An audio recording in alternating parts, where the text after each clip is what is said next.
All right, this is John Krysinsky here, sounding off on soccer, Pittsburgh Soccer Now. I'm with Randy Waldrum, the head coach of the University of Pittsburgh women's soccer team. Off to not exactly to start the team you'd want. And I know it's been a bit of a challenge for you as well, personally, Right. to be, with the team and stuff. But the team is in great hands in terms of coaching staff. But it's a nice opportunity to connect with you, Randy, and talk about kind of where the program is now and after a few games and where you're going. No, great. I always love catching up. So happy to share any info I can. Well, the team is, I believe they're already in California or they're on their way. Yeah, they left this morning real early. I think they took off from Pittsburgh around 5:45 or something, heading to the airport. So they should be there and probably training here in a couple of hours. And unfortunately with, what's going on with Diana here with her heart surgery and everything else, I'm not able to be around, the early part of the season as much as I'd like to, but obviously we got to take care of her and make sure she's gets back on her feet and get healthy. And the good news is I think with, as you mentioned, the staff we have is more than capable of covering, um and then the players have been great. Obviously they understand, and so that's kind of where we are right now. Well, and from your perspective, you've been able to look at, each opponent and Mhm. scout. You obviously have just such a wealth of knowledge of what you can bring to the table in terms of guiding the team and guiding your coaches. Right. You obviously Loyola Marymount. You're going to go out, California. You're going to be playing, in LA. They're going to be playing Right. in LA, and then they're going to be playing in Fullerton. So Right. Loyola Marymount and Cal-State Fullerton, and just so I'm clear, these matches were scheduled before Stanford um, and Cal, I'm sorry, yeah, they Yeah, came into Cal. the ACC. Yeah. So you actually have team actually has two trips to California. That's unheard of, I think, Well, it's within the regular season. yeah, I think it's good you clarified that, because most people would probably look at the schedule and go, "What the heck is Randy doing?" Two West Coast trips, but yeah, they were scheduled. Actually, to be honest, Loyola Marymount, if you will remember, the opening game when I came to Pitt in 2018 was against Loyola, Hmm.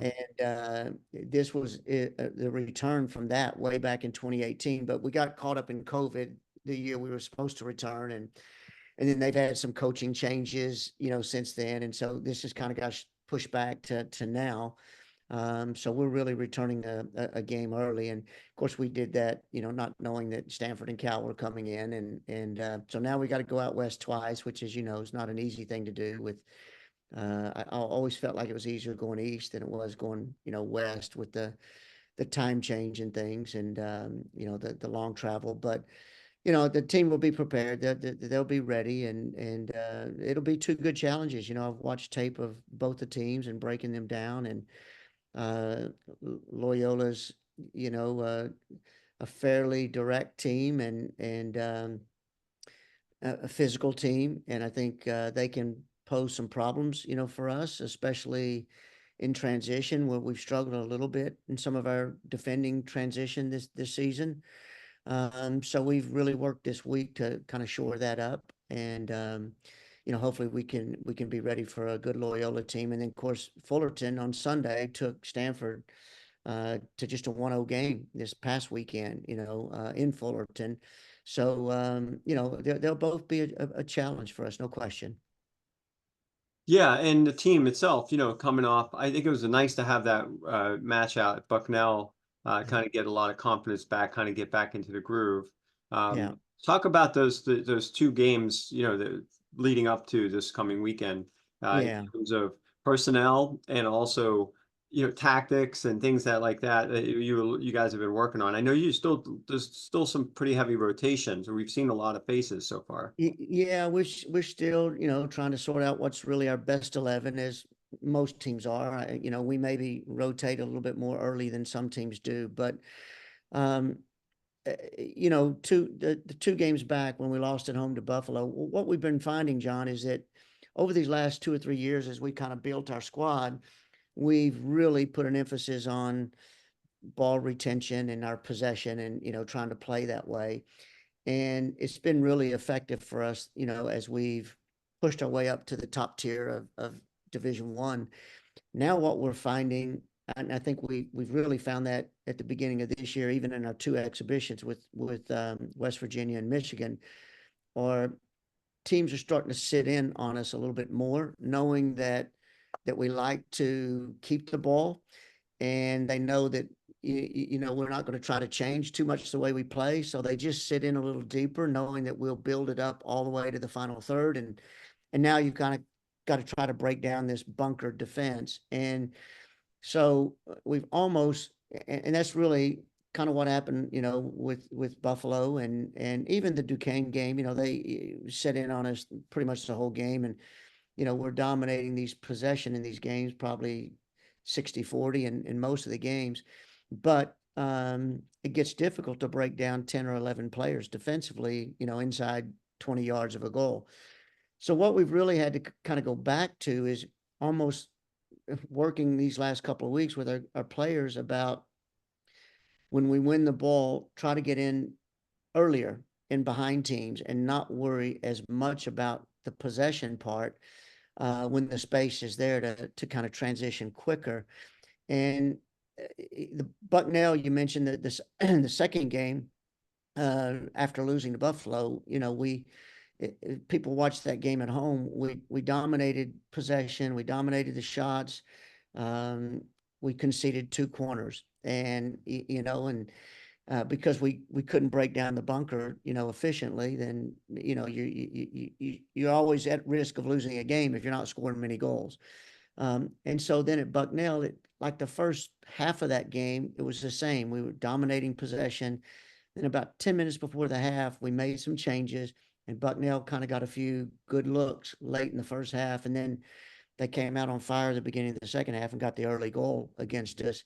And then all of a sudden, you asked about personnel. The interesting thing is we put Ava, of course, we'd already come back and tied the game, and then Sarah got the go-ahead goal, and we went up 2-1, but we were still struggling to find good chances. And actually, what really opened up for us is we put Ava Boyd in, the local kid Yeah. here, that I'm transferred back Richland. Mhm. back to us from Michigan State. And she really started to run the channels and stretch the team out, the Bucknell team. And it opened so much more underneath for us. And then, of course, we go on and score 3 more goals. We scored 5 goals in the last 25 minutes of that game. So, it kind of showed that we really realized how much Landy Mertz and Amanda West really stretched defenses last year. And this year, I think we have maybe in some ways even more talent than that, but we weren't really stretching the back line. So it's an area that's an area we're going to have to improve as we move forward. So I'm anxious to see the games this weekend and see how we do. Well, and it's been fun to watch. You mentioned Ava Boyd. You mentioned, we've in Pittsburgh. I followed very closely last year Right. in the high school side, seeing Yeah. Lola Abraham and seeing her, put into starting twice Yeah. and getting plenty of minutes. And Yeah. this is a team that I know that you need that depth too, because it's just so valuable. That this season is a grind. Injuries come up. That's I know that's an issue a little bit right now too. Yeah. So Yeah. just how how important is that? Well, it's really important to have that depth, and I think it's why we try to play a lot of young players, early in the season, because you're going to need it late. I mean, people haven't really asked about it, but we've set Deb Abiodun for the last 2 games or 3 games, I think. Too. Mhm. She pulled her hamstring a little bit at the Olympics and had a little patella tendonitis in her knee. So I just made the decision that, as much as I know she wants to play every game, Mhm. is I just backed her off and saying we need her, down the stretch more than we need her now. But it's a big miss when you don't have her in, because she's Sure. such a great player, Mhm.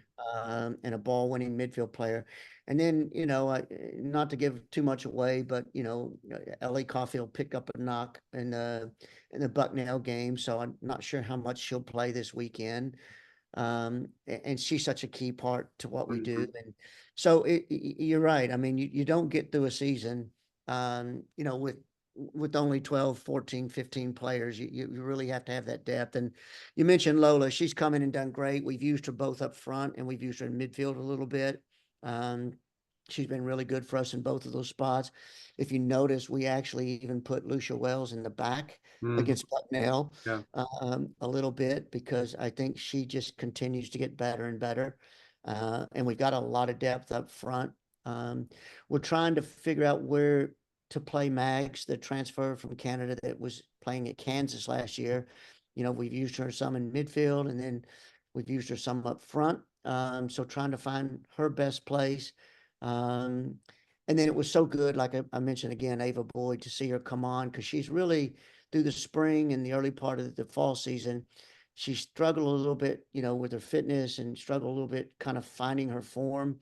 So I was really happy for her that she came on, did such a great job at Bucknell because I think she's got a lot to offer us as well. And so, yeah, so I think we're deep. Stelzer has been out a little bit. She hurt her elbow a couple of weeks ago against Duquesne, actually. I don't Mhm. know if you noticed, Liv Lee's wearing kind of a cast on her. She's Yeah. playing, but she's wearing a cast on her thumb. She Yeah. also got injured in the Duquesne game. So you have to have that depth, no question. Yeah, and this team obviously now these playing it on the West Coast, and then continuing on before ACC is going to be here before you know it. But Yeah, um, these little tests I think are good in terms of preparing for what's ahead because yeah, this is not going to be an easy test. And not only that, Randy, that obviously Buffalo was highly motivated sure, in that match. They touted first win ever against the top 10 team, shows right. rub it in, but Yeah. no, the fact is that there's a little bit more of a target on your back this year, and that's a different kind of pressure, isn't it? It is, yeah. Yeah. No, you're absolutely right. I mean, we're not going to sneak up on anybody. Though these last 2 years, what we've done, I think teams realize now we have a good side.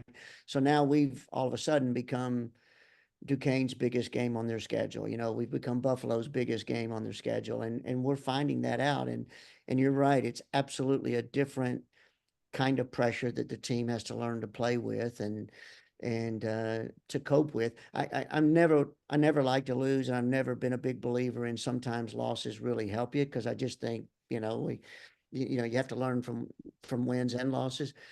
But having said it, we've lost and there's nothing we can do about it. But you hope that we do learn from it. One of the things we really addressed with the Buffalo game is I had noticed in the exhibition against West Virginia, even though we won that match, there were two or three really good looks they had off of corner kicks that we didn't defend well. And then we got into the Michigan in the non-conference game and we were winning that match. Even though it was only 1-0, we were comfortable. They really weren't causing us problems. Then 5 minutes left, they score off of a corner. So I knew the corners were an issue and we had addressed it. And then all of a sudden, sure enough, now we've lost a game because we Mhm. didn't do a good job defending both those corners. And it's something that we've really put a lot of emphasis on, obviously since the Buffalo game of it's going to be a long year. There sometimes gets to a point where X's and O's, I can say, well, do we go to a straight man marking defending corners, or do we do a mixture of a zone and man marking, or do you do full zone or whatever? And we've tried in these first 4 or 5 games, we've tried a combination of ways to defend corners. And really, sometimes what we've tried to preach to the players is it just comes down to I can X and O and scheme all we want, but the bottom line is you have to have that heart and that desire to go challenge for those balls. And so, Bucknell, ironically, as much as we worked on it after Buffalo, we didn't concede a single corner against Bucknell, defensively, which is good.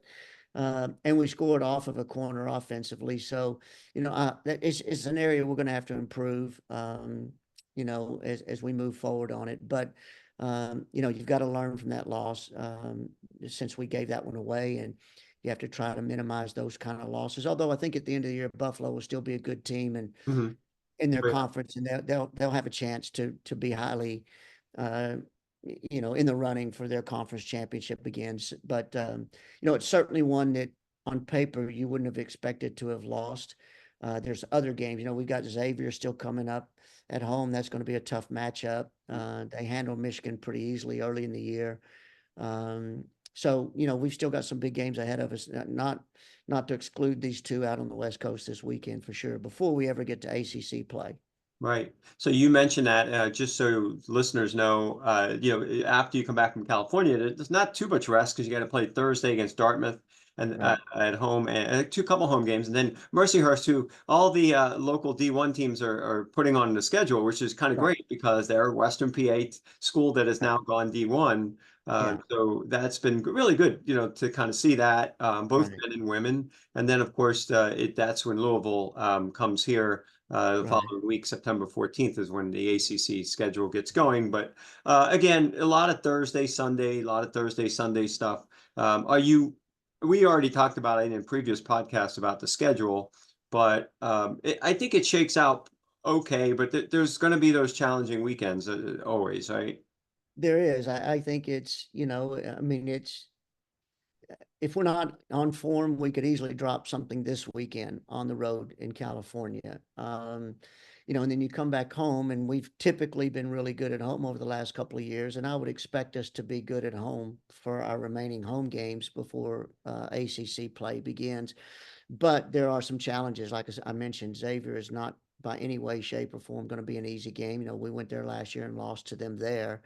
Louisville, we lost to, last year at Louisville. So, if you think back to last season, we had a couple of similar situations with games early in our non-conference. We didn't play extremely well against Kent State and kind of squeaked by with a win last year, a 1-goal win. A 1-goal win late against Buffalo last year at their place. We went to Cincinnati and scored a goal very late to win that game 2-1. Then we lost to Xavier and then turned around and lost to Louisville. So, that's what we kind of preach to our players is this is part of the grind. It's part of the process, and we can't get too high on the wins and we can't get too low about the losses. We have to stay the course, and we got the team to be there at the end. We've just got to continue to get better every day. And I told them that yesterday at practice. I was at training yesterday, and we were working on some of the things defensively that we needed to shore up, and it was a really, really good day of practice. And that's what I told them. I said that's got to be the mindset. We got to get better every day, and we got better yesterday. So we'll see. We'll see how it translates. This weekend. We will see. So I believe even though it's on the West Coast, we're talking about a time is going to be a 4 o'clock game here, 4 o'clock Eastern time Right. against Loyola Marymount in LA, and then up to Fullerton at 5 p.m. on Sunday. So there'll be Right. some downtime for the team recovery. Right. Obviously, being in California is always nice. So Yeah. I'm sure they'll enjoy the time there as well. Yeah, yeah. No, I think it's, the good news about playing Thursday, Sunday, you do get a little recovery time. It gives you a chance to come back on Sunday and at least have the opportunity to perform better than the old days when we played Friday, Sunday, with no real recovery in between. And there could be worse places than to be out in California right now, I think. So they'll enjoy the 2 days in between the games, and it'll make it go much better if we can get the result, tomorrow. And it's really that old adage of one game at a time. We can't really, you can't afford to look too far ahead. You have to just kind of focus on the next game and make sure you don't stumble again. Well, Randy, I want to thank you for your time today, and again, best wishes to you and your wife, and I really hope everything keeps continuing to go better and she's getting enough rest, and it's so glad that you're there for her. I've gone through something similar in terms of having to kind of drop everything Yeah, and just be there for family for the last really 6 to 8 months from I've been down that road as well. So I'm just glad that you're able to have that opportunity to be there for her. And also, at the same time, I know you're probably a text message away from Ben and the crew, yeah, and a phone call here and there, and then being able to still kind of work your way into helping the team yeah. progress is it's good to have that balance though. I'll be like the rest of you. I'll be watching closely tomorrow. But no, thank you for that. And listen, I do want to take a minute to thank everybody that's reached out about Diana Mhm. and you know, her health and checking in on her. There's been coaches all over the country and, you know, fans here in Pittsburgh and club coaches and things around town. So I really appreciate that. I know she does too. And so thank you all for that. And you know, held a Pitt. Hail the Pit. All right, Randy, thanks again for joining me, and we'll definitely talk soon. Okay, thanks, All right, John. all right, thanks.